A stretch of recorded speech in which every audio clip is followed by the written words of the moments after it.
Nahiko gaizkigoaz eta iruditzen bazaizue, hasiera emango diogu ja bigarren mahai inguru honi. Esan didate mesedez komentatzeko asmoa dela gero grabaketa hau zintzilikatzea.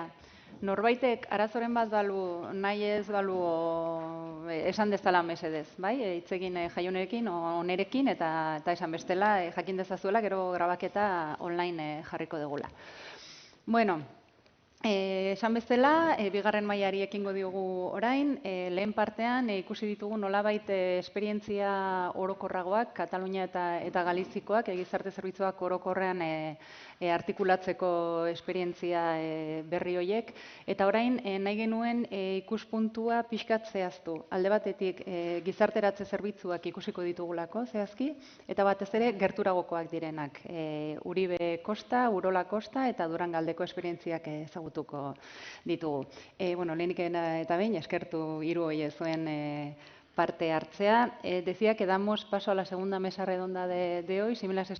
Bigarren mahai inguruarekin jarraituko dugu, goizean hitz egin digute esperientzia berritzaileei buruz, artikulazioari buruz, eta oraingoan arreta jarri nahi izan dugu zerbitzu zehatzetan eta baita ere Euskadin garatzen ari diren esperientzietan. Horretarako daukagu mahai inguru hau Belen Larrion, bera bada Gipuzkoako Haurren babeseko eta gizarteratzeko zuzendari nagusia, Carmen Díaz Pérez, gizarte kohesioko zinegotzia. Esedentzian dago kargu politikoengatik, zehazki Berrizko udaleko zinegotzia eta Durangaldeko mankomunitateko presidentea, ezta? Bueno, tokatu zaigu pixkat tarterik okerrena ordutegiari dagokionez, orduan mesedez eskatuko nizueke txanda emango dizuet orain bakoitzari, baina 15 minututan albadezute espeintzat horrela gero denbora eduki dezagun pixkat eztabaidatzeko edo galderak zehazteko. Esan bezala, Idoia, zurekin hasiko gera, zuek Durangaldean martxan jarri duzue mankomunitatetik Gaueko zerbitzua. Gaueko zerbitzua perfil anitzeko pertsonei zuzendua, ez? Orduan, hiruei eskatuko nizueke pixkat esplikatzea zertan datzan zerbitzua noski, baina batez ere zergatik ikusi zenuten eta nola zerbitzu hori edo beste formula hauek martxan jartzeko behar hori, ze zailtasun aurkitu dituzuen eta aldez zein onura o zein emaitza nabarmenduko zenituzkeen. Bale, ados, erantzuteko zutunik piniko naiz, zer zuen galderak jarraituta. Eskerrik asko eta egun on danoi. Gure esperientzia arantzak esan dauen moduan, izan da perfil anitzeko pertsonei gaueko arreta zerbitzua eskaintzeko beharra. Hori ikusi zen 2011ko abenduaren Durangoko udaletxetik gizarte ekintza arlotik eta udaltzaingotik. Antzematen da, behar hori dauela pertsona anitzei. Azkenien da, baliabide ekonomiko gabeko pertsonei, ezin dutela sartu ero mantendu etxe bizitzaik, azkenean transeutei bebai, eta egoera horretan ikusten dira gure zonaldean 23 pertsona, bai? Orduan Durangoko udalak kontratu txiki baten bidez, Ibaitzaibal ikastola kooperatiba elkarterekin, pertsona hori neguko aldian, 2011ko abendutik 2012 martzora ostatua eskaini ahal izateko. Neguko aterpe horren beharra Durangoko udaletik antzematen da eta mankomunitateari ematen jako eskaintzen jako ez esaten dio, behar hori dauela. Orduan, epe horretan, zerbitzuaren okupazio osoa 209 plaza okupatu zen eta guztira 69 pertsonei eman jaken arreta. Mankomunitateko gizarte langile taldeak, mankomunitateko lehendakaria eskatuta, eta okupazio datu horiek kontutan hartutan, txosten tekniko bat egitera eskatzen diote. Orduan, zerbitzu hori eskaintzeko. Eta antzematen da horren ostatuaren beharra. Printzipioz, negualdiak horretarako erabiltzeko, negualdian ostatu hori emateko. Eguraldia kontutan hartuta. Horrela, mankomunitateak Ibaizabal ikastola kooperatiba elkarterekin zerbitzu bat kontratatzen du. Neguko hilabetetan, 10 plazaren erreserba egiteko, 2012ko abendutik 2013ra, bai? 2012ko abendutik 2013ko martxora, parkatu. Kontratu honek, ostatuaz gain, afaria, gosaria, higiene pertsonalerako paketea barne hartzen ditu. Durangoko udalak, bere aldetik, erabiltzaileen ohiko bizikidetza urratzen duten ekintzen aurrean, udaltzaingoaren laguntza berezia emateko konpromisoa hartzen da, hori. Eta horrela, zerbitzua udaletik mankomunitatera pasatzen da 2012ko abenduan. Eta aipatutako zerbitzuan mankomunitatea osatzen duten gainerako udalei jakinarazten zaie, adibidez, Atxondo, Abadiño, Berriz, Elorrio, Garai, Jurreta, Izurtza, Mañaria, Zaldibar eta Otzandi hori. Momentu horretan, erabaki oinarri duen arau esparru gizarte zerbitzuei buruzko abenduaren 5ko 12/2008 legea da, zeinek ezartzen baitu zerbitzuak ematea udalaren eskumena izango dela. Dagozkion udal baldintzen esparruan. Gizarte zerbitzuen euskal sistemako prestazioa,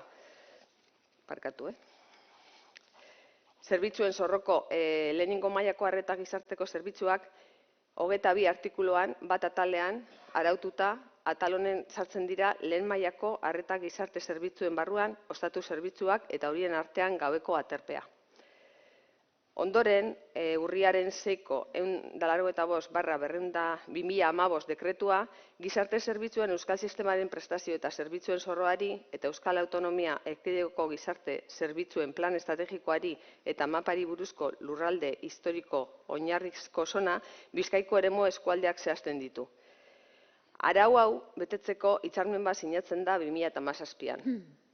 Bertan definituko maparen arabera eskualdera zabaltzen da zerbitzua. Hitzarmen hau iaz berriztu zen eta 2017tik hona eskualdeko zerbitzua mankomunitateak kudeatzen du. Gaur egun, Durangoko Merinaldearen amankomunazgoa eskualdeko gaueko harrera zerbitzua kudeatzen du. Amorebieta Etxano, Ermu, Maiabi udalezeak, Lea Artibai eta Lea Ibarrako mankomunitatea barne. Guztira, 130.000 biztanle gutxi gora bera. Eta erakunde hauek sinatutako hitzarmenaren arabera 2017tik eskaintzen den gaueko aterpe zerbitzua oinarrizko ezaugarri hauek ditu. Eskualdeko entitateak beharrezkotzat jotzen dute enpresa bat kontratatzea, argintzari. Gizarte prestazioak eskaintzeko, informazioa, berraren hasierako ebaluazioa, hala badokio eta jarraipen ebaluazioa, esku hartze sozioedukatibo eta psikosoziala. Modu bateratu, profesionalean, hori ematen dugu Galtzareta zen, gizarte langile dauzen egoitzean, astelehenetik ostilarera, 9:00 ordu batetara.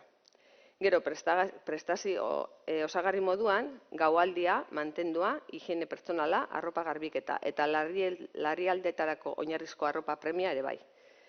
Zerbitzuaren gizarte prestazioa dagozkion mankomunitaterako eta udaletako oinarrizko gizarte zerbitzua gauzatzen dituzte printzipioz. 10 plaza eskaintzen dira, ostatu, afaria, gosaria, otordua, higienea, arropa garbiketa, neguko 4 hilabetetan, abendutik martxora barne. Eta 5 plaza gainerako urtean zehar zelan zerbitzua egonkortuz. Zeintzuk dira identifikatu ditugun onurak eta abantaiak?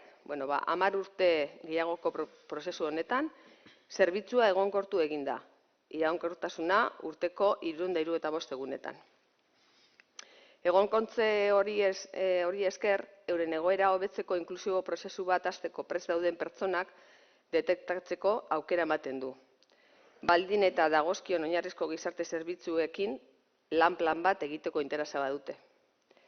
Bestaldetik, pertsona ibiltariak, transeunteak, gaua igaro dezakete aterpean, ilean 3 gehienez.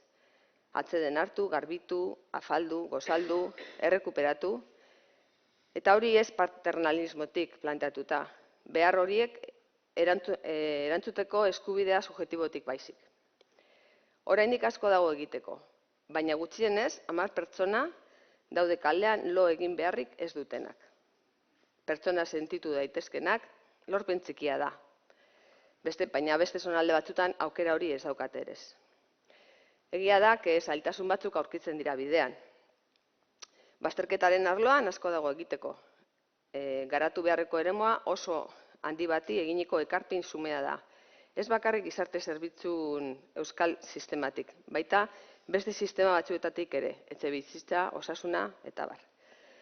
Desabantalik handiena, entitate eta errealitate desberdinak dituen zoro zerbitzu baten mankomunitatetik kudeatzearen konplexutasuna da. Eskualdearen orografiak konplexutasun gehigarria adierazten du. Adibidez, inklusibo prozesu bati ekin nahi dion, bermeotar bat Durangora etorri beharra egunero, zailtasuna da. Baliabide faltak, pisuak, eta bar. Inklusibo prozesu bigarren esparruan bideratzen direnetik eta foru aldundiak bere gain hartzen dituen arte, hilabeteak atzeratzea dakar. Gure helburutxo bat, esan duguna, beharrezkoa da zerbitzu ikuspegi integrala izatea. Ez bakarrik gaueko harrera, baita eguneko harreta ere pertsona horientzat. Dauden plazak zabaltzea, eta pertsona horien txertatze prozesuaren laguntzen duten beste zerbitzu osagarri batzuk ezartzea. Pisuak, profesionalak, kasuaren jarraipena egiteko, zerbitzuarekin lotutako hornikuntza eta abar. Ordura arte, eskaini dezakegun apurraren kalitatea hobetzeko urrats txikiak ematen ari gara. Lehengoan, jaso genduen dei bat eta Bizkaiko Foru Aldunditik eskatu digute babesa etxegabetza programa berritzailea Sinogarismo, Next Generation funtsetan aurkeztuko eta gidatuko duten proiektuan sendotu aldi berean parte izanik. Azkenean bakoitza bere granutxo aletxoa jarriko du eta aberdanon artean lortzen badugun hau hobetzea. Eskerrik asko.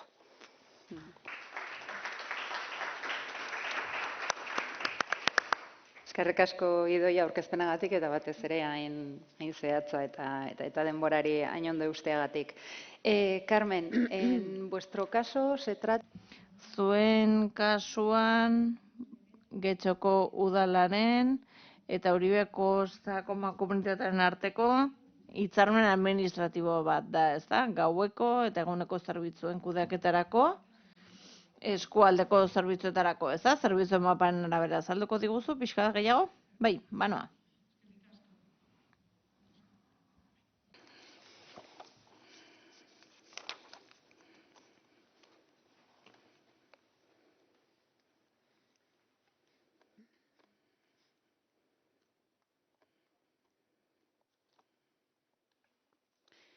Pues eguerdion. Lo primero decir que... Eguerdion. Lortzen dudan denbora betetzen laurden gutxira arte, 10 gutxira arte daukat, ez da? Ados. Saiatuko naiz, azaltzen sareko lanen artikulazio esperientzia hau. Manuelek asko esan digu, ez da? Eta zer pentsatu eman digu, eta baita ere zer pentsatu eman digute aurreko mahaiko esperientzia makro horiek.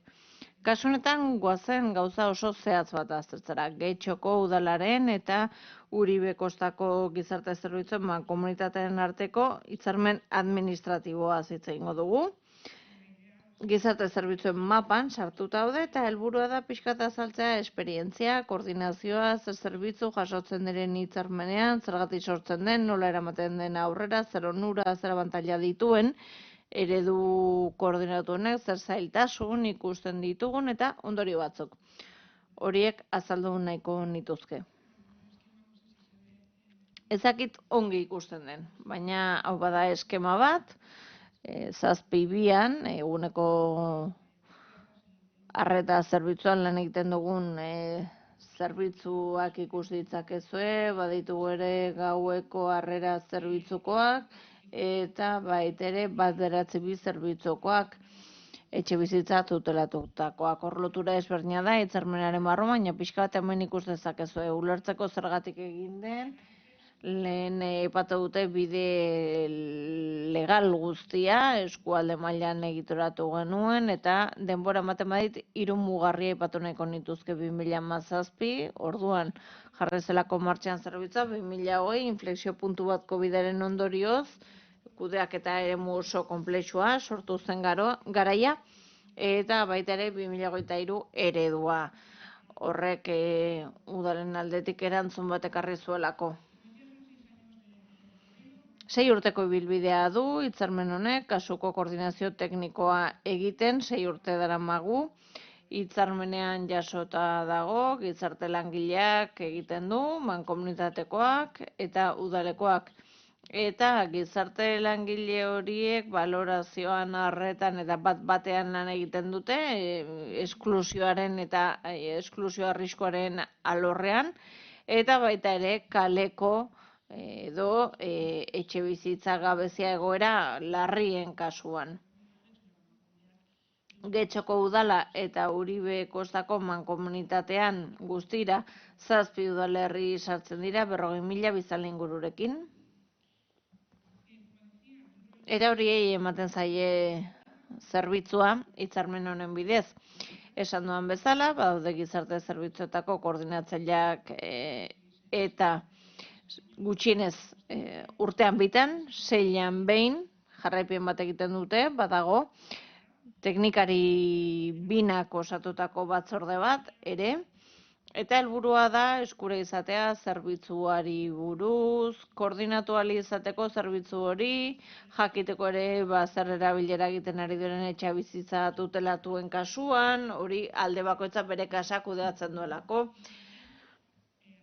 Likidazioak, zenbatekoak, gastuak ere ezagutu ditzakegu, informazio hori partekatuz, eta horrez gain hitzartutako zerbitzuekin lotuta bi alderdietako gizarte zerbitzuek dituzten politika koordinatu ditzakegu. Oso garrantzitsua da hori. Koordinazio politikoari dagokionez eta ebaluazio estrategikoari dagokionez hitzarmenean posible gisa jasotzen da, baina ez dago araututa Getxoko alkateak, gizarte kohesioko zinegotziak eta mankomunitateko presidenteak, baina ez dago, esan duan bezala, araututa, eta ez dugu lortu ere gogoeta politikorako esparru bat sortzea 7 toki erakundeen artean. Batez ere, eta hemen aipatu behar du, salbuespena izan zela, COVIDaren garaia orduan bai lortu nuelako, pixka bat elkarrekin gogo eta moduko bat egitea. Zer zerbitzu sartzen dira, badaukagu eguneko arreta, intentsitate txikikoa, aldi baterakoa, informazioa emateko eta entzute aktiboa egiteko zerbitzua badugu, zuzeneko sarrera dago, 18 urtetik gorakoentzat. Gaueko zerbitzuan informazioa ematen diegu, beharra baloratzen dira, entzute aktiboa egiten dugu, laguntzen diogu emozionalki, gaua igaro dezakete, otorda jasotzen dituzte, higienea, arropa garbitzeko beharrak, presako edo larrialdi egoeretarako arropak ere ematen dizkiegu, eta horrez gain, badaukagu ere, etxe bizitza tutelatuen zerbitzua kasu honetan helburua litzateke egoera normalizatu baterako trantsizio bat bideratzea. Zergatik sortu zen eta nola eraman zen aurrera?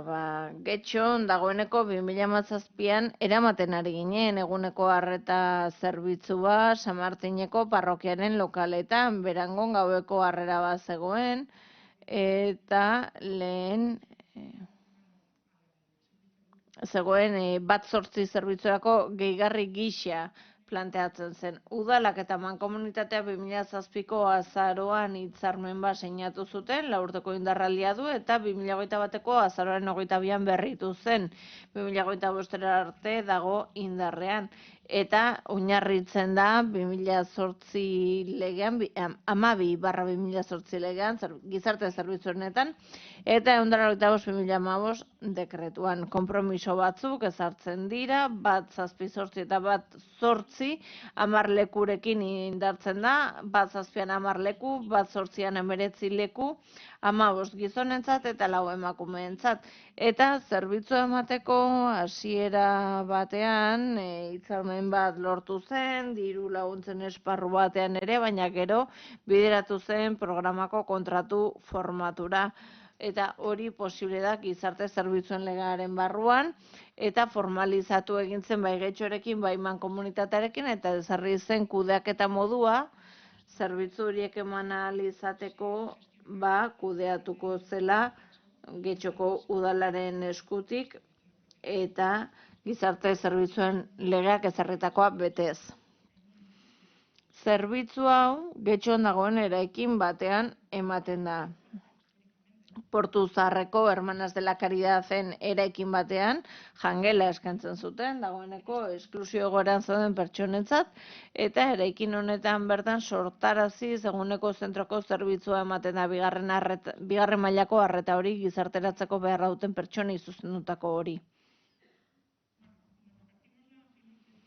Eta finantzaketa nola banatzen da? Herritar kopuruaren arabera, Getxon gero eta biztanle gutxiago ditugu, eta mankomunitateko udalerrietan gora egiten ari da, biztanle kopurua, beraz aldaketa gertatu dira, 2 eren Getxorentzat, eta eren bat mankomunitatearentzat, gutxi gora bera. Zer onura ekarri dituen, alde batetik noski finantzaketa banatu egiten da, hori argi dago, bakoitzak bere zatia jasotzen du, biztanle kopuruaren arabera. Lagungarria izan da ere koordinazio teknikoa egin ahal izateko. Zailagoa da zerbitzu bat koordinatuta eskaintza, baina aldi berean sinergiak eta ikaskuntzak sortzen dira, besteengandik ikasten dugu.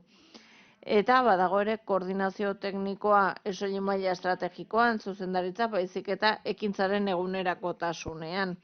Eta Getxon 2004tik badaukagu zerbitzu sozial bat beste herrietara ere eraman dena, eta egia da zentzu horretan Getxok baduela besteengandik tira egiteko gaitasun hori handiagoa delako ere, baina mankomunitatea oso prest agertzen da beti sortzen diren zailtasunak gainditu ahal izateko. Naiz eta denodakigu zaila izan, 7 udalerri barne hartzen ditu mankomunitate batean horrelakoak aurrera eraman ahal izatea. Eta garrantzitsua izan da ere, erantzukizunak hartzeko, eskualdean kontzientzia sortzeko. Azkar noa gauza asko esan nahi ditu dalako, lasai ongi goazelako denborarekin dio. Zer zailtasun izan ditugu? Gizarte zerbitzuetarako eskubide sozialari dagokionez, eskubide subjektuari dagokionez, marginetan dauden alde. Que si no arrancamos esos procesos, no llegamos. Prozesuetan martxan jartzen hasten ez bagara, ez dira inoiz sortzen eskubide subjektibo horiek. Eta alde bat dago ere, udal laguntzetan, udalerri batzuek badituzte diru laguntza lerro oso sendoak, eta beste kasu batzuetan ez dela izaten, eta gauza bera gertatzen da gizarte larrialdiko laguntzen kasuan. Oso kopuru handiak izaten dira askotan, finantzaketa gainditzen dutenak, beharra oso handia delako. También hace que al final los chavales, los jóvenes. Eta ezberdintasun horiek guztiak ondo lantzen ez badira, baliabidera jotzen duten gazteek eta gehiengoa dira, nahiago duten zerbitzu bat edo bestea hartu. Beraz, zailtasunak ere badira pentsatzearen inguruan, hau da, bederatzi 2 punturekin eta bat punturekin daukan harremana lotu behar da. Eta zertik, 2020ko martxora arte, orduan pandemiak inflexio puntua ekarri zuelako, hor, arriskuan zeuden pertsona horiek, balorazio baten ondoren, prozesuan sartzen dira, arrisku kasua ez bada kalera ateratzen dira berriro, eta hor, harremanak mantentzen dira, eta kasu horretatik 3 hilabetetan bertan erroldatzeko aukera dago, gero diru laguntza udal diru laguntza jartzen dira, eta gero aurrera egiten du kasu horrek. Gainerako udalek horrelakorik egiten ez badute, noski honek distorsioa sortzen du. Baina, aipatu dut, 2008ko martxoan pandemiak inflexio puntua ekarri zuela, eta hor denei arretan eskaintzeko beharra zabaldu zen. Eta gainerako udalerrietan bezala, kasu honetan arrisku kasuan zeuden pertsona horientzako kiroldegi bat zabaldu zen, eta bazterkeria arriskuan zeudenentzako alberge bat, etxe bat jarri zen. Eta orduan, Eusko Jaurlaritzak finantzazio eskaini zion Getxori urratsa programaren barruan guk Bidebarri izeneko proiektua martxan jartzeko. Eta bertako kontseilariak emandako, Beatriz Artolazabalek esandako hitz batzuk aipatu nahi ditugu, hau da, gauza bat, diskusio teknikoak dira eta bestea, diskusio politikoak. Eta benetan biltzeko gaitasuna duen diskusio politiko hau oso ausarta da, eta erabat ados nago horrekin. Eta trapezistak 2022an aurkeztu zenean, esaten zuen lehen urrats horretatik lezio oso garrantzitsua atera dugula. Izan ere, bazterkeria arriskuan dauden gazte hauei alojamendu eskatzen badiegu, laguntza soziala eskaintzen badiegu, babes horrekin aurrera ateratzen dira eta aurrera egiten dute. Zer gertatzen da orduan? Bueno, esfortzu pixka batekin eta lan handiarekin, lan munduan ere gizarteratu daitezke eta garrantzitsuena. Bazterkeria arriskutik urruntzen joaten dira. Lehen urratsa aukera handia izan zen, 2022ko urrian marko berezitu bat antolatu zen pandemia ondorengo egoerari erantzuteko, eta orduan trapezistak programaren aurkezpena abiatu zen, eta guretzat oso garrantzitsua izan zen. Bertan, esparru jakin bat ezartzen zelako erreferentzia familiarrik gabeko pertsona edo gazte horientzat. Eta kasu hartan, iritxeraren 60% kasu horretako zen, eta orain iristen zaizkigun pertsonen 80% sartzen dira marko edo profile horretan. Hala eta guztiz ere, programa honek dauzkan sarbide irizpideak, gazte horien zati handi bat kanpo uzten du, izan ere gure zerbitzu sozialek erantzun bat eman nahi dute, baina batzuetan bat ekipoen arteko frustrazioa sortzen da, eta tentsioan jartzen du, aipatzen dugun hitzarre konbenio edo hau. Izan ere, udal batek eta beste batek martxan jartzen dituzten programen arteko ezberdintasuna markatzen duela. Eta martxan jarritako proiektu honek 0 fase bat dauka, eta bertan, lotura komunitarioa aipatzen da. Gero lehen fase batera pasatzen da, eta fase horretan etxe bizitzen bidez, eta bertako lantalde sozioedukatibo horiei esker, eta horien intentsitateari esker, aurrera ateratzen dira, eta gero, etxe bizitza komunitarioen kasurako jauzia egin daiteke. Horrez gain, kontuan hartu behar da gizarte zerbitzuetarako eskubidea. Eta gure gizarte zerbitzueko 3. artikuluak dioenez, bertan erroldatuta egonik 3 hilabete igarotzen diren arte ezin dira. Bete, jekera prozesu hauek ezinbestekoak dira, horiek guztiak abian jartzeko. Trapezistak ematen duen erantzun instituzionala oso garrantzitsua da. Eusko Jaurlaritzako Migrazio Departamentuak bideratzen du, gazteria sailak lagunduta, eta iruditzen zaigu hori dela gure bidea, Eusko Jaurlaritzak bideratzen duena, eta bertan maila anitzeko kudeaketa eta zerbitzuak eskaintzen dira, baina gizarte zerbitzuetan gazteek dauzkaten behar izanak bestelakoak dira, etxe bizitzatik haratago dira. Egia da, sistema honetan, beste eremu batzuetan funtzionatzen ez duena asumitzen ari garela, baina, hala eta guztiz ere, behar izan oinarrizkoetatik haratago doa, eta gizonetako proiektu bat behar dugu, bertako gizarte zerbitzuen sailburu ordetzak baliatuko duena, eta ikasitako ezagutza guztiak erabiliko dituenak, eta horrela, tokiko ekimenak behar ditugu, eta ekimen horien bidez, saturazioa ekidin behar dugu, horrela lurraldean, ekimen hauek sakabanatu izateko eta jasangarriagoak izateko etorkizuna. Lortzen badugu,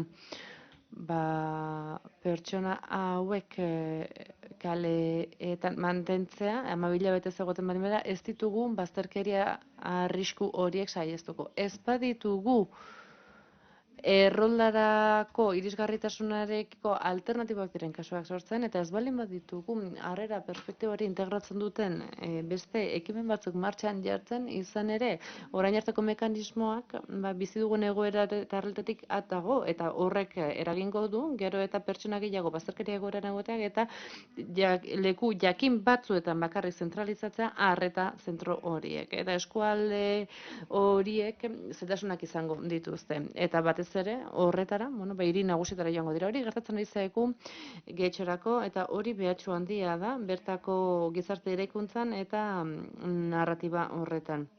Eta badakigu, lurraldeko kohesiorik ez badaukagu, ez dugula jasangarria izango den eredurik izango. Eta honek berriro ere tentsioa sortuko du hitzarmen horren barruan. Amaitzeko esan, hor etengabe bazterkeria eta inklusio marko batean batera eta bestera gabiltzara, izan ere beste sistema batzuen menpe gaude, eta badaude horrez gain eragiten diguten beste arlo batzuk, enplegua, etxe bizitza, eta baita estatuaren markoa ere. Hor paradoxa badaukagu, atzerritartasunari dagokionez hemen gaudenok, inklusio bilatzen dugu, bertako gizarte sistemen bidez, baino atzerritartasun sistema honek marko globalago bat dauka eta baztertu egiten du inklusioa lortu beharrean. Egia da, badaukagula giza bermerako babes bat, badaukagu diru-sarrerak bermatzeko kopuru bat, laguntza bat, baina gero ez dugu helbururik lortzen. Eta beraz, aipatu dugu, iristen diren, guregan iristen diren 170 bat puntu zortzira iristen dira, eta hori arrisku bata, eta orain 170 zena gaur egun 180 bihurtu da. Kontuan hartu behar dugu, bazterkeria eta arriskua errealitate bat komunikatzen duten hildoak direla, eta hor inbertsiorik ez badago, bazterkeria egorara goaz. Eta badakigu lan munduan inbertsioak egitea eta koordinatzeak aurrera bidea ekarriko digula, horri buruz beste begirada bat lortuko dugulako, eta hala eta guztiz ere, eta aipatutako zailtasun, erronka hauei udalerriz gaineko esparru batetik erantzun behar dugu, esate baterako Getxoko mankomunitatetik, eta horrela, hobeto egingo dugu, horrela joango gara. Eskerrik asko, hausnarketa espazio hau eskaintzeagatik, eskerrik asko Eusko Jaurlaritzari, eta espero dugu, bertan egin ditugun ausardi hauek baliagarri izango zaizkizuela. Eskerrik asko. Bueno, mil esker, Carmen, muy interesante, de verdad. Belén, en vuestro caso, compartís con... Belén, zuen kasuan, Uribe Kosta eta Durangaldeko esperientziak partekatzen dituzue. Eta bertan, dezentralizatua eta komunitatea den esku hartze bat daukazue, bazterkeriari aurre egiteko, baina orain arte ikusitako kasuek, udalerriz gaineko esparru bat duten kasuan, zuek koordinazio egiten duzue bi eskumen maila horien artean, Gipuzkoako Foru Aldundia eta kasu honetan Zarautzen udalerriaren arteko lankidetza duzue. Bueno.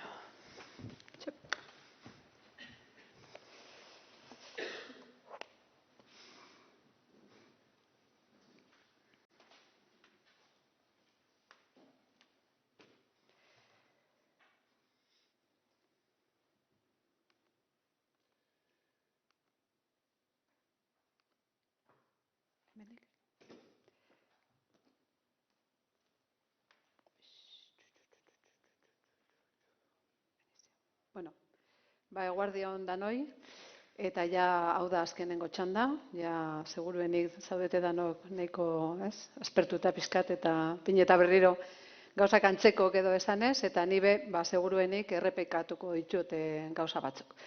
Bueno, berak esaten zuen bezala, ni gaur nator honea ekartzia, esperientzi bat Gipuzkoan martxan jarri deguna, Zarautz udalakin batera, bai? Izena, ikusten dezuen bezala Zarautz oinarrian. Gizarteratzeko, gizarte zerbitzuetako arreta integratua Urola Kosta eskualdean, naiz eta Zarautz oinarrian izena euki, bai Urola Kosta esparru hori isladatzen da. Ikusi diapositibak ikusiko dezu edanak erderetan, eta nik egingo dut euskeraz, bai? planteatzen zian 3 galdera, bai, eta jungara pixka bat, bueno, nik uste dut dano jungarela pixka bat 3 galdera hoiei erantzun nahian, ez? Orduan, nola sortu zen, ez? Pixka bat esperientzia hau edo gaur honea ekartzen dudan hau, ez? Bueno, batzuk askotan entzun diazue eta berriro entzungo diazue, 2016an Foru Aldundiak martxan jarri zuela Gipuzkoan gizarte inklusioko lehendabiziko plana, Elkar Ekin izenekoa, izena ere bere sentidua zeukan eta jarraitzen du edukitzen. Plana bere momentuan eta orain nik uste dut berritzailea da, eta betaz ere apustu tinko eta sendo bat eginez lurraldean gizarteratze aldekoa. Alde batetik, politika sektorialak berrantolatzen eta bestetik estrategia berriak sustatzen, bazterkeria hartatzeko erronkari aurre eginez, ez? Beti ere gizarte inklusioaren lan egiten duten agenteak kontutan hartuta, ez? Eta hau oso importantea da. Horregatik zan elkar eta horregatik zan ekin handiz ze nahi gendun, hori, ez? Akzioa eta ekintza. Hori bilatzen gendun eta nik uste dut neurri handi batean lortu dala eta jarraitzen degula eukitzen.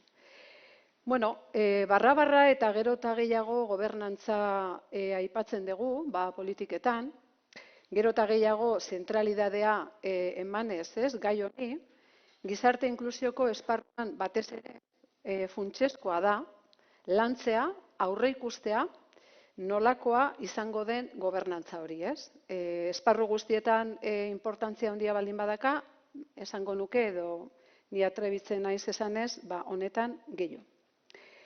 Elkarrekin bigarren gizarte inklusio plana ja abian gaude eta hortan jasotzen den bezala, garrantzitsua da sistema barruko kudeaketa, partekatuko programa berritzaileak sortzea, pertsonen arreta mikromailan pertsonalizatzeko erreferentzialtasun mekanismoaz sustatuz. Bueno, jarraitzen deten ondo, bale. Hori guztia gauzatzeko lehen eta bigarren mailako arretako zentro eta zerbitzuen baterako kudeaketa bultzatzen ari da Foru Aldundia. Eta eskualde bakoitzeko udalak sarea osatzeko beharrezkoak diren ekipamentu sustapenean eta kudeaketan lotuz. Testuinguru honetan, edapen horretan edo testuinguru honetan, bere aldetik Zarauzko udalak azken urteotan gogoeta partekatu bat egin du udalerrian zaurgarritasun, arrisku eta gizarte bazterketako egoeran dauden pertsonekin lan egiten duten elkarteekin. Jarraitu beharreko ereduari, gabeziei eta pertsona horien arreta hobetzeko udalerrian garatu beharreko baliabideen programen tipologiari buruz, eta hausnarketa horren ondorioz, Zarauzko udalak, baliabideak eta programak sortzearen aldeko apustua egin du. Eredu deszentralizatu eta pertsonalizatu eta komunitario baten esparruan. Bestetik, Zarauzko udalak, murgilduta zegoen, pixka bat hausnarketa hortan, eta bestalde, juten naizen, hori horrela eta kontutan hartuta nola, eta zergatik sortzen den, esperientzia hau. Garbi esan behar dugu, evidentziak eta egunerokotasunak erakusten digula arretaren konplexutasunetik eta jarraitutasunetik abiatuta egin beharke dugula aurre gizarte bazterkeriari arretaren erronkari. Hor erronka potoloa dakagu eta gero eta gehiago evidentziak hori erakusten digu. Proiektua, beste alde, gizarte zerbitzuen sisteman, udal zein foru esparruetatik hartatutako pertsonen baterako azterketatik sortu da. Eta hirugarrenik eta oso beharrezkoa eta oso funtsezkoa dana, erantzunkizun desberdinak baina osagarriak dituzten bi erakunde publikoaren lankidetzatik. Nik esango nuke hoiek dira arrazoiak, ez, proiektu hau sortzeko edo argia ikusteko.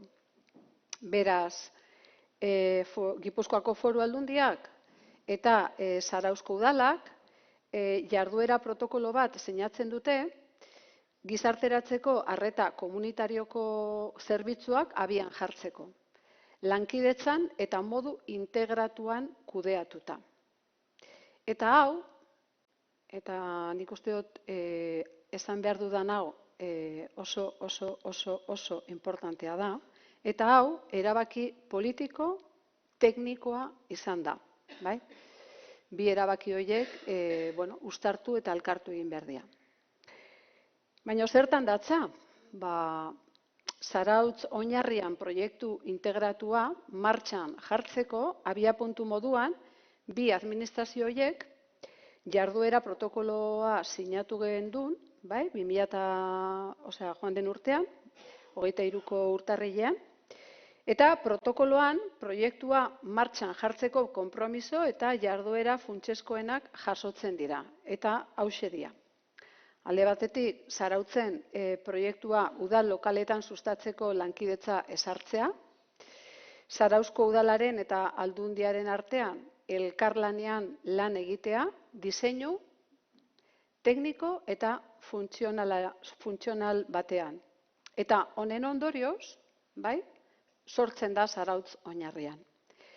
Sortzen da Emaus Fundazioaren laguntzarekin, bide lagun eduki dugu eta jarraitzen dugu edukitzen, importantea izan da eta jarraitzen du izaten.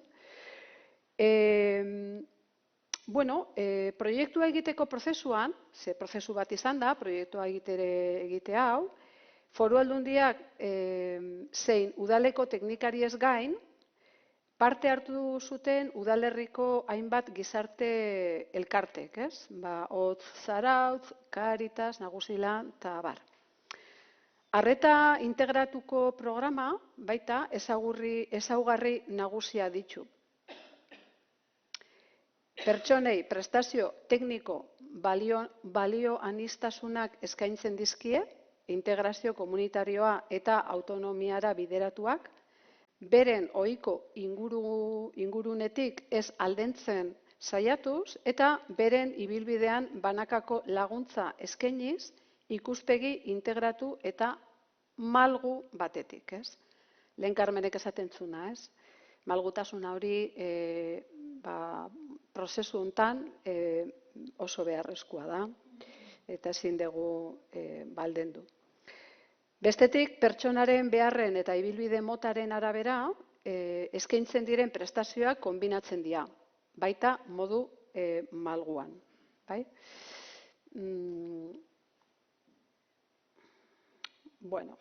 Era berean, inguruan dauden baliabide komunitariokiko konexio posibleak ezartzen saiatzen da, nolabaiteko laguntza ekosistema ehuntzeko. Ekosistema barra ere hitz egiten dugu azkenengo hauetan, eta esparru hontan ere zergatik ez, ekosisteman inguruan hitz egin eta landu.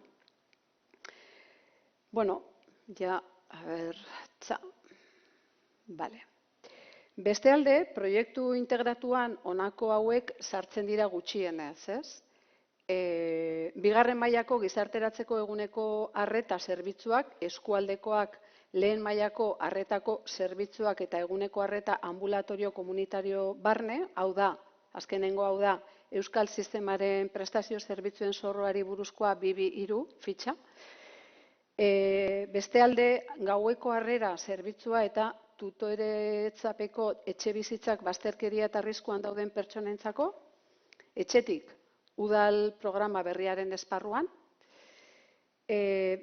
eta hirugarrenik laguntza eskaintzen duten gizarteratzeko etxe bizitzen programa, viviendas con apoyos esaten duguna erderaz, ez? Ez, oraindik ez. Zarauzko udala, zerbitzuak garatzeko behar diren espazioak, laga eta egokitu egingo ditu, edo egin du, ez? Ze hortxe gabiltza urte honetan. Etxetik programaren esparruan kudeatuko ditu gaueko harrera eta tutoretzapeko etxe bizitzak, eguneko arreta zentroa kudeatzeko erabilera lagatzeko beharrezko erreformak ere egingo ditu, eta etxe bizitza baten erabilera lagoko du gizarteratzeko laguntza dituzten etxe bizitzen programa garatzeko. Hori dira, protokolo horretan Zarauzko udalak mahai gainean eta protokoloan jarri ditunak. Bestetik, Gipuzkoako Foru Aldundiak konpromiso hauek hartu ditu eta da, eguneko arretako zentroaren kudeaketaren hala nola eguneko arretarako programa komunitario eta programako etxe bizitza gizarteratzeko laguntza dituzten etxe bizitzak martxan jartzea. Bestetik, gizarteratzeko gizarte zerbitzuetako arreta integratuko proiektuaren diseinu, lehen aipatu dudan hori, diseinu funtzionalaren kostua finantzatzea. Beraz, aipatutako proiektu hau, garatzeko, beste gauza bat hor protokoloan jartzen dana, eta baita oso importantea dana da, batzorde politiko tekniko bat eratzea, eta hor isladatzen da baita ere protokoloan. Gero, lehen aipatu dudana, gobernantzaren eredua, proiektu aurrera eramateko ezinbestekoa izan da eta jarraitzen du izaten eta izango da gobernantza eredua definitzea eta eskarmentuen bidetik jotzen eraikitzen. Jotzea eraikitzen, ze benetan transformatzailea nahi baldin badegu izatea, ez da definitzea eta definizio horretan gelditzen garen, baizik eta proiektua bere bizitza irauten duen tartean joan beharko dugu egokitzen. Eta hortan, lidergo estrategikoa zein operatiboa baita ezinbestekoa da definitzea eta aurre ikustea. Baita, honetan, hor fletxetan ikusten da bezala, bata bestearekin elikatuz eta osatuz. Lidergo estrategikoan 4 puntu importante eta funtsezkoa dienak, ekintzak planifikatu, aurrekontuak konprometitu, lehentasunak ere identifikatu, ze, bakizue, mahai bainean jartzen degunean beharrak ditugu, mordoak, baina gero, lehentasunak ere identifikatu inberdia, eta bestetik, ordezkapen eta gaitasun politikoa zein teknikoa erabakietan, gaitasun hori eduki behar dugu, bestela, ezin dugu gauzatu.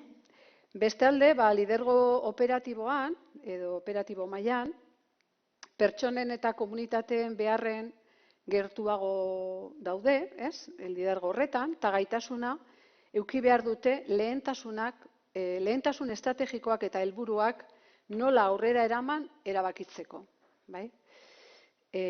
Utzi behar zaie ere, pixka bat edo asko, ez dakit asko pixka bat, baina utzi behar zaie ere hortan. Erabiltzaile, pertsonen premia horiek ordezkatuta daudela zaintzea, hori ere zaindu eta bermatu egin behar dugu. Erabiltzaileen parte hartzea ahalbidetuz. Behin eta berriro, gobernantzarekin batera, aipatzen dugu, parte hartzea, eta zer da parte hartzea, eta nola gauzatzen da parte hartzea. Eta hortan, erabiltzaileen kasutan, ahalbideratu egin behar dugu eta bermatu hori. Eta hirugarrenik, gizarte zerbitzuak, udal eta aldundikoak, eta hainbat elkarte, entitate, herritar talde, gizarte mailan esanguratsuak direnak, esparru hontan ere ekarri eta abotza eman.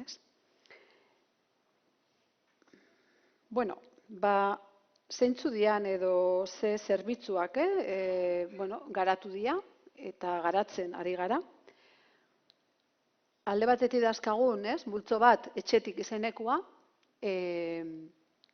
eta hor, badakagu alde batetik gaueko harrera zerbitzua, Zarauzko udalaren eskumenekoa, kasu hontan, bazterkeria egoeran dauden pertsonentzat eta bereziki etxerik ez duten pertsonentzako, Etxerik gabeko pertsonentzako laguntza intentsitate txikiko errekurtso gisa definitu da, eta urteko gau guztietan arreta pertsonaleko gaua igarotzeko, higiene pertsonaleko eta mantenu oinarrizko prestazioak eskaintzen ditu.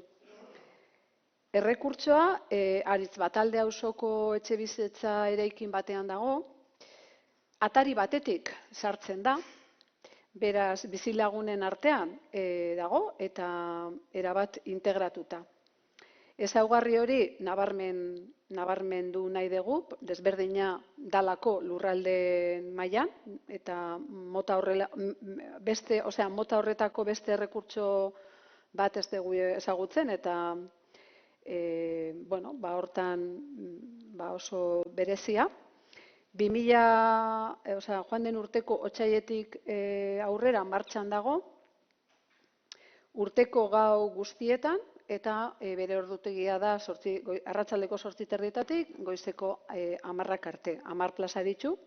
Eta beste ezaugarri garrantzitsu badaka, eta da alden neurrian plazen iraunkortasuna bilatzen dela, egonaldi luzeko egonaldia bultzatzen dira, eta pertsonekin prozesuak abian jartzeko kontestua ematen da helburu.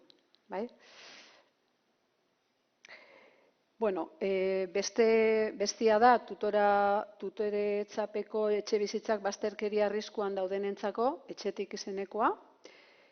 Hau be, bazterketa arrisku handiko pertsonei zuzendutako udal titulartasuneko zerbitzua, zarautzen bizi diren pertsonei zuzenduta. Gero zuberoa bat eta zuberoa bi, eta hor zuberoa batean dakagu foru titulartasuneko zerbitzu bat, bazterkeria egoeran dauden pertsonentzat, batez ere Urola Kostako eskualdekoentzat. Zuberoa bi izango da Oinarrian Habitat, Oinarrian Habitat da Foru Aldunditik definitutako programa bat, bazterketa egoera kronifikatuta, hor bai, kronifikatuta dauden pertsonei zuzendutakoa, foru titulartasunako zerbitzua, eta nagusiki, edo lehentasuna emanez, Urola Kostako eskualdean bizi direnei. Jarraitzeko, bertatik izenekoa, hemen bertatik izeneko hontan bi zerbitzu ditugu, alde batetik eguneko zentroa eta bestetik akonpainamentuko programa, eskualdeko zerbitzuko programa forala dana, biak, bai eguneko zentroa eta bai zefaka esaten duguna, Foru Aldundiko eskumenekoak. Eta beste galdera bat, botatzen zunak, esan, zeintzu dira identifikatzen ditugun onurak eta abantailak, ez? Eta halako galderak, jartzen dizu, pentsatzen, zeintzu dian, ez? Porque batzutan egiten dugu, egiten dugulako, baina halako zeak, izaten da, ariketa bat, ez? Hausnartzeko. Orduan, hausnarketa horretan, honako hauek, ateatzen zian, eta zan alde batetik, Zarautz Oinarrian proiektu berak, bidea ematen diguna, albideratzen dula, pertsonalizazioa jorratzeko, eta garatzeko, ez? Bestetik, lankidetza eta baterako sorkuntza praktikan jartzea, ez? Lankidetza eta, kokreazio hori, ez? Praktikan jartzea era ez da batere erresa. Diskurtzotan egiten dugu, baina gero, nola egiten da hori, ez? Orduan, proiektu batean, bateratzea eta lantzea, albideratzen dube hortan lan egitea, praktikan.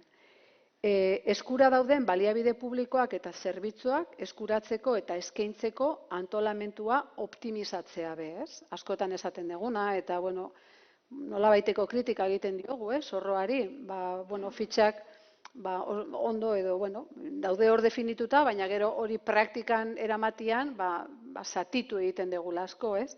Orduan, bueno, optimizazio hori ere bilatzen da hontan eta topatzen da. Baita, eskumen arau emaileen bidezko benetako kudeaketaren berezko zatiketa saihestuz, ez? Zenbat alditan esaten dugu hau, ez? Fragmentazio hori. Eta, bueno, norberak bere zeatik, ez? Bere erakundetik, nahi du, edo saiatzen da, ez? Eskumenak betetzen, bai? Baina horren kostua batzutan zein da, eta zeinek ordaintzen du, ez? Horren kostua. Orduan, bueno, fragmentazio hori, ez? Ekiditzea importantea da. Gero inguruko gizarte eragileen ezagutza sakonago eta konprometituago batetik, ez? Bai edo bai, konpromiso hori eta sakontasun hori lantzen da halako proiektutan, ez? Sartzen zarenean hor, buru belarri, konpromisoa seguru agertzen dela eta lantzen dela, ez? Eta aurrekotan esaten nuna, ez? Inklusiorako euskarrien tokiko ekosistemak praktikatuz, ez? Ekosistema horiek, ez? Tokiko ekosistema horiek zergatik ez, ez? Gizarteratze esparru honetan, ez? Zeintzuk izan dira ere zailtasunak, ez? Bueno, iaia betikoak, ez?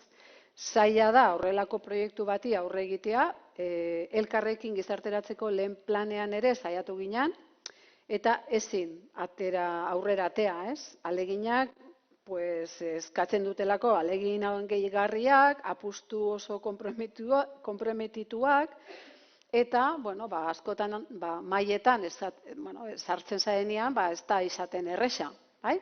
Diskutitu egin behar da, enfrentamentuak eduki behar dugu, bai? Adostu arte nola egin, ez? Eta askotan hori, ez dugu nahi. Edo ez dakagu denborik, edo ez diogu denborik ematen horri. Kogestioa errazteko pentsatu gabeko jantzi juridiko eta administratiboen zailtasunak, ez?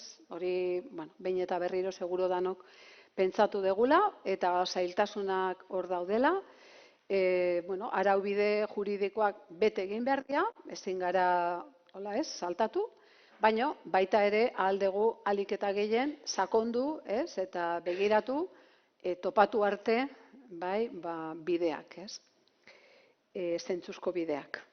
Eta, bestetan, atzo lankide batekin hau komentatzen, ezaten zian, kolaborar si, compartir no, kolaborar, baina compartir, Orduan, hori ere zailtasun bada, eta norberaren inertzio horiek, betiko inertzio horiek, beste modu batean saiatu behar dugu egiten,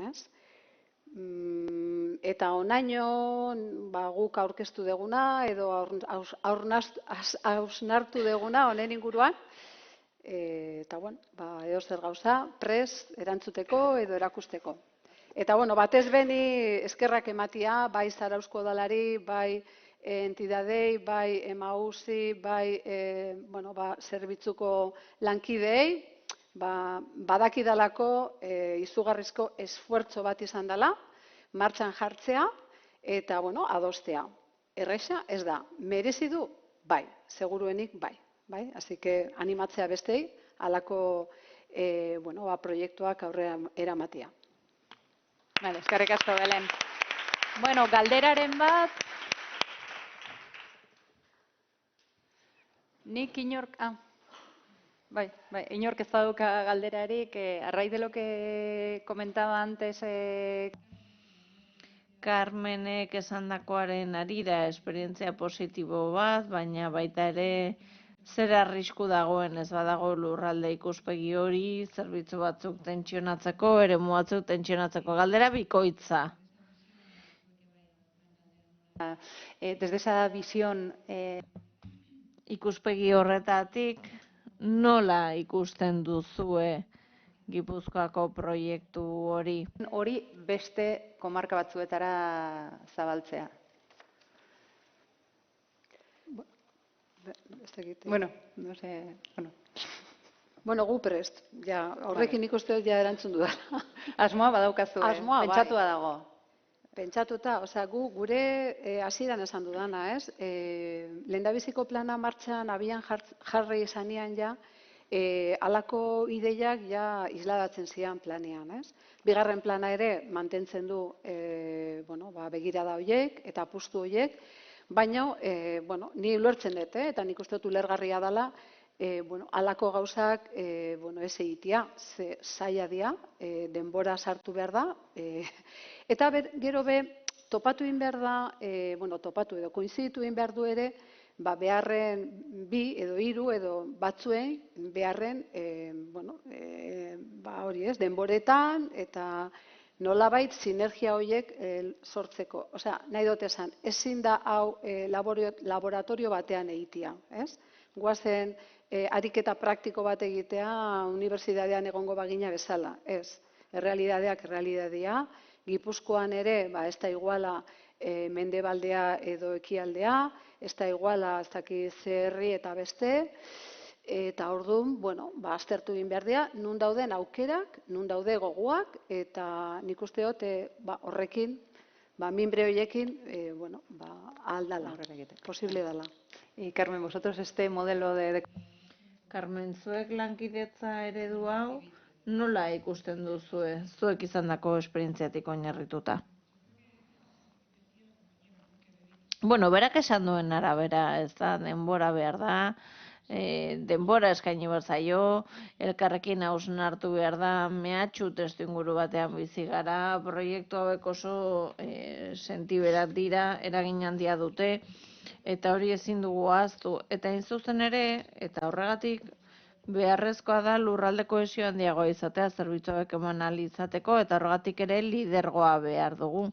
Denbora, dedikazioa, baliabide ekonomikoak eta borondatea. Borondate kontua da, borondate teknikoa, borondate politikoa. Eta ulertu behar da, posible dela, ahal dela. Eta gure lege, gure estrategia programatikoek, gure Europako esparruak bide horretan bultzatzen gaitu, ez da? Hor jarri behar dugu arreta.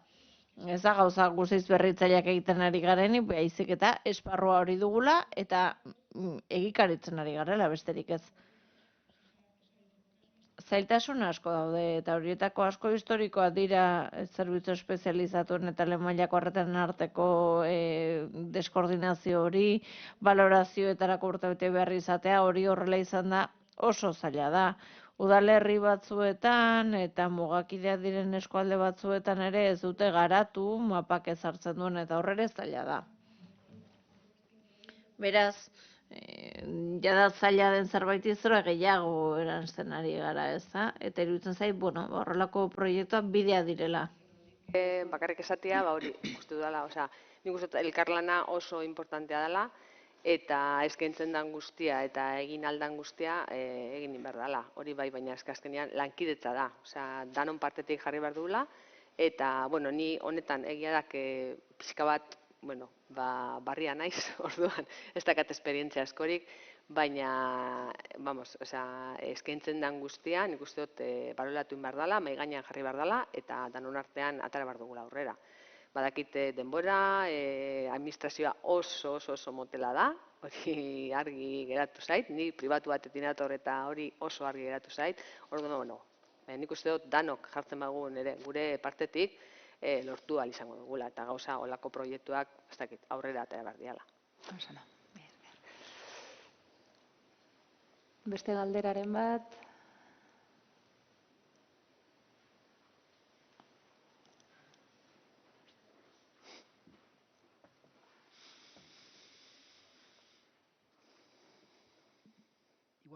Batez ere Bellini igual esplikatu duzu, baina aipatu duzu Emausen parte hartzea, orduan galdetu nahi nuen oinarrian zentro ezberdin horiek, etxe bizitzak, eguneko arreta, gaueko arreta, arreta ambulatorioa, beti erakunde hornitzaile bakar batek, Emaus kasu honetan hornitzaile bakar batek ematen dituen, edo planteamendu kasu honetan, eta sortuko liateken beste kasuetan, betxatzen duzu, zerbitzuak nork emango dituen aldetik, komeni dela hornitzaile bakar bat egotea sistema guzti horretan.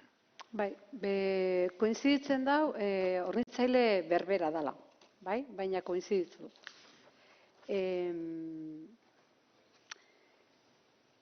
Nik usteet, eta, bueno, ez dakit, igual gero lankidek eta esaten dute beste gauz bat, baina precisamente proiektua, diseinua, horrek exigitzen dau eta eskatzen dau, ez? Zein dan eredua. Eta hortik aurrera, zein dan hornitzaileak egin beharko du lan, ez? Eredu horren barruan, bai?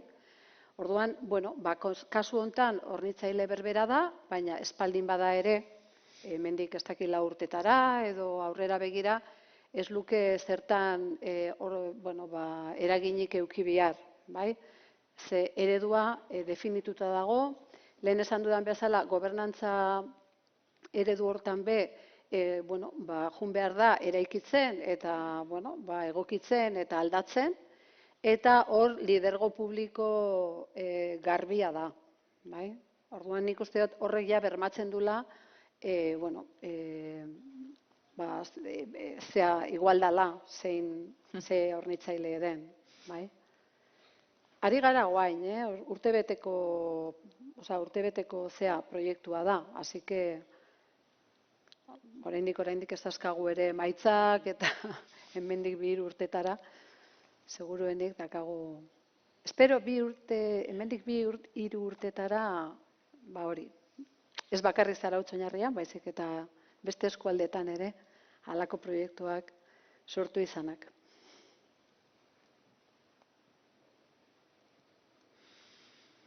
Beste galderarik, norbaitek?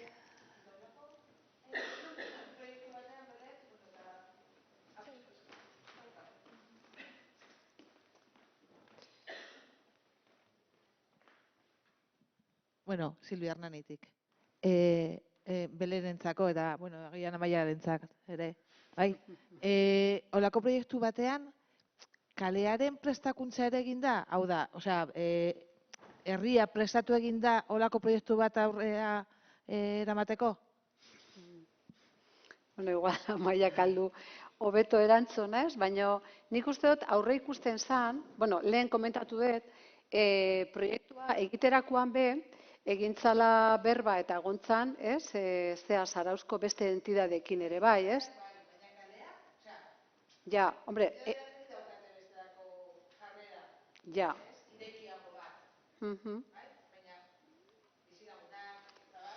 Bai,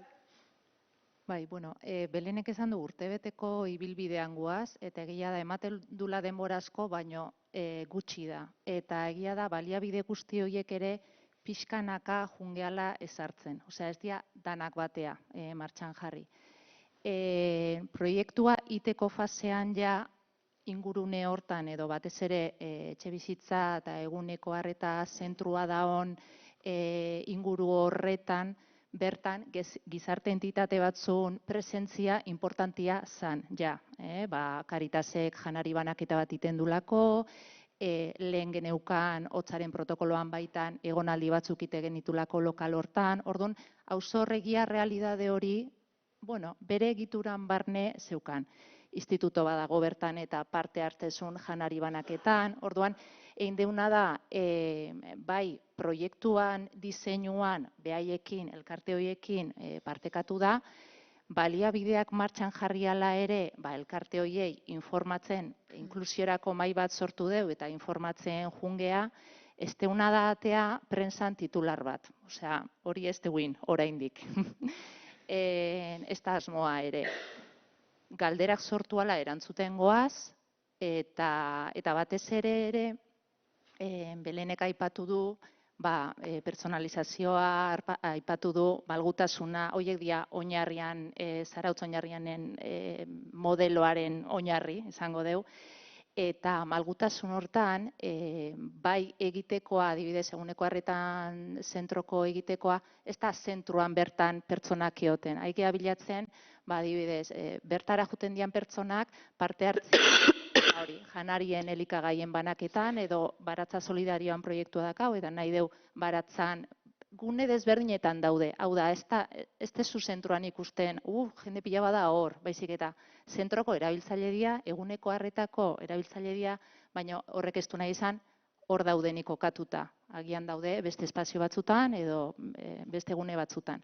Orduan, momentuz, ez da olako, esan nahi, bisualki, ez da zentro bat iriki dute hor eta hor dago, ez? Eta gero etxe bizitzak, Belenek aipatu dituen etxe bizitza guzti horiek eta gaueko harrera zentroa ere, harrera etxe bizitza portal baten inguruan dagoenez ere, ez du kartel bat jarri kanpoan, ez dakit ondo edo gaizki, baina guaz bai esperimentatzen da ikusten badakigu informazioa importantia dela, baina neurrian eta pixkanaka. Gero egia da lokal eguneko harreta momentu honetan aldi baterako kokapenan gaudela eta obra batzuk egituratu behar ditugula, azkenean obra horiek iteanean, igual bisualki bai ikusiko da, hemen da zentrua, ez? Baina ordurako ja metodologia hori komunitarioki lantzen jungea.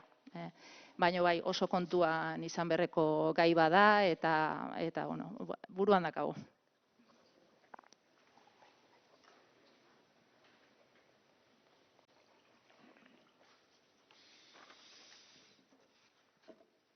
Beste galderarik ez? Ez. Bueno, eskerrak berriz ere hiruoi. Eta orain ekitaldeari amaiera emateko, uste dut Eusko Jaurlaritzako zuzendaritzatik norbaitek hitz batzuk esango ditu edo, bai. Bai. Jaitsiko gara. Bai.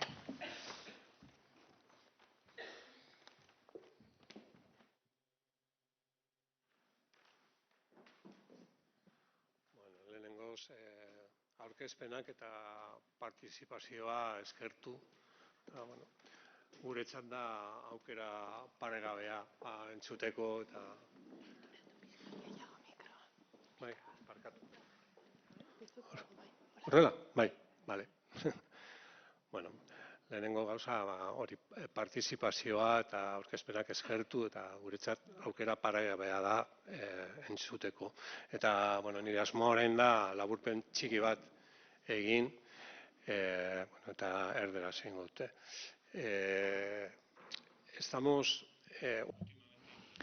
Azkenaldian saiatzen ari gara dinamikak sortzen, gizarte zerbitzuen euskal behatokian, eta besteak beste, topaketa baino lehen beste pare bat ere egin ditugu, bat bakardadeari buruz, eta beste bat erabiltzaileen eskubideei buruzko informaziorako sarbidea errazteari buruz. Eta saiatzen gara beti izaera praktikoa ematen topaketa hauei aurrekoan Europako batzordearekin ere harremanetan jarri ginen, gure helburua zelako Europako politikekin ere lotzea edo lotura hori sortzea. Kasu honetan ez dugu egin, baina bai egin genuela, Gasteizen urrian egin zen topaketan, Michel Calandrino eduki genuen batzordetik, eta Carmenek esan bezala ez gabiltza ezer asmatzen, planteatzen dugun guztia Europatik datozen politikekin lerrokatuta dago.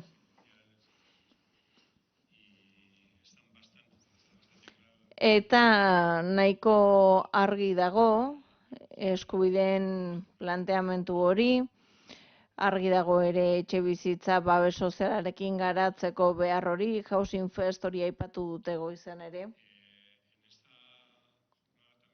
Eta jardunaldi honetan ere, gure asmoa zen ondorio batzuk atera izatea kontuan izan da, zer momentutan gauden, jaurlaritzan, legegintzaldi amaieran, eta honek ere eragiten du, konpromiso gehiegi, gure gain hartzeko aukerarik ez izatea.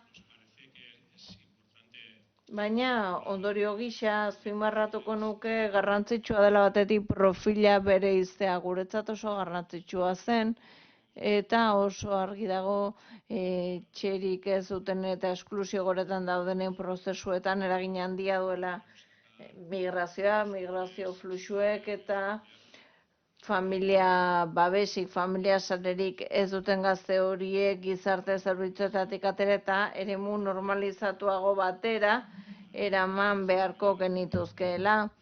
Eta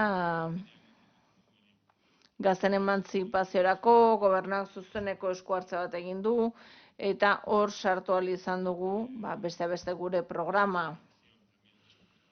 Hori ere sortu zen aukeretako bat izan zen, baina honek ere zerikusia du profil desberdin horiekin, ezin ditugu erantzun berbera planteatu, izaera prebentiboagoa behar duten pertsonekin, inklusioa sustatzea behar dutenekin, gizarte bazterketa saihesteko ikuspegia behar dutenekin, edo denbora luzan etxe gabe dauden horiekin, edo gazte hauekin, ez da, familiaren babesik ez duten gazte hauen kasuekin. Eta argi dugu ere eskubidetan oinarrituz lan egiten dugula. Eta horretarako egiten dugu sareko lana. Publiko eta publiko soziala da gure lankidetzaren eremua. Lehen mailako eta bigarren mailako arreta ditugu. Eta gizarte babeseko euskal sisteman edo ongizate sisteman, gaur topaketa honetan arreta jarri nahi genuen publiko-publikoa lankidetza horretan, erakundeak soilik gonbidatu ditugu, 3 mailetakoak, eta lankidetza formula guztiak horrelakoak izan dira. Argi dago ere, beharrezkoa dela inklusio sarea lantzea, beste sistema batzuekin ere lankidetzan aritzea, ez soilik sistemaren baitakoa, eta azpimarratzea Manueleko izan esan duen bezala. Kasu batzuetan, sistema batzuetan eta beste batzuetan besteetan. Eta kasu honetan inklusioaren kasuan etxe bizitzatik hasita eta ondoren enpleguarekin, diru-sarreren bermearekin eta bestelako gizarte zerbitzuekin jarraituta, osasunarekin ere, baina ez da beharrezkoa mendekotasun horretan egitea, ez? Manuelek esan duenaren arabera. Horrez gain ere, pertsona ardatz izatea bultzatzen dugu eta eredu komunitarioa oro har. Edapena eta artikulazioa genituen topaketaren izenburuan, eta lehen mailako eta bigarren mailako arretan 2 plano daudela, ikusten dugu, ezin dugu pentsatu gizarte zerbitzuen zorroan, fitxetan, orain arte pentsatu diren moduan, zorroaren dekretua ebaluatzeko fasean gaude, pentsatzen dugu gogoetak eta proposamenak sortuko direla, eta pentsatzen dugu aldaketak egongo direla zorroetan. Eta Manuelek esan duena jasota, ez hainbeste eskumenak zerbitzuka bere izari dagokionez, baizik eta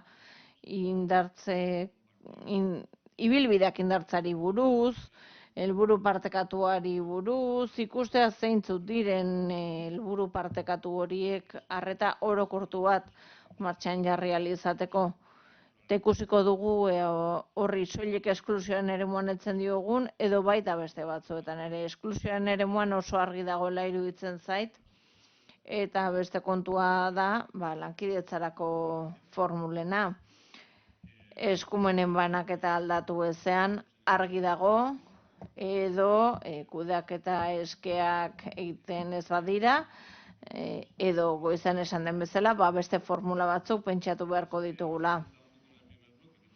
Lehenengo blokean, hitz egin duzue sektore publikoak berezkoak dituen figurei buruz, kudeaketa publikoa edo 3. sektorearekin hitzartuaren bidez zerbitzuak eman ahal izateaz hitz egin dugu,